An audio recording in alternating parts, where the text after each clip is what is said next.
Sheda Ralen, kisah membeli rumah dapat bonus istri benar-benar terjadi di Vietnam. Seorang pria membeli hunian baru langsung dapat bonus janda 3 anak. Melansir Eva pada Minggu 6 September 2022, kisah cinta pasangan Nona Nguyen Thi Han berusia 33 tahun dan Tuan Pham Hong Tuat berusia 32 tahun menjadi viral di media sosial. Pasangan asal Dak Lak, Vietnam ini dipertemukan dengan cara yang tak biasa. Nona Han awalnya mengiklankan rumahnya untuk dijual. Tuan Tuat dan kedua orang tuanya tertarik dengan rumah itu lantas pergi untuk memeriksanya.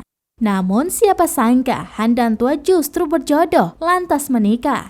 Pernikahan mereka digelar pada 17 Oktober 2022. Disaksikan oleh keluarga dan kerabat dekat, keduanya menggelar pesta yang meriah dan hangat. Pengantin wanita memakai gaun warna merah di momen upacara keluarga. Kemudian pada acara resepsi, ia mengganti pakaiannya menjadi gaun cantik berwarna putih. Pasangan ini dinilai sangat serasi, cantik, dan tampan.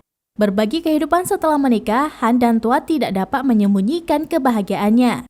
Saat ini, ia tinggal bersama suami dan keluarganya dan merasa puas dengan apa yang dimilikinya sekarang. Han yang sebelumnya telah menikah serta memiliki 3 anak merasa sangat bersyukur lantaran kehadirannya diterima baik oleh keluarga Tuat. Meski statusnya adalah janda beranak 3, namun mertua begitu menyayanginya.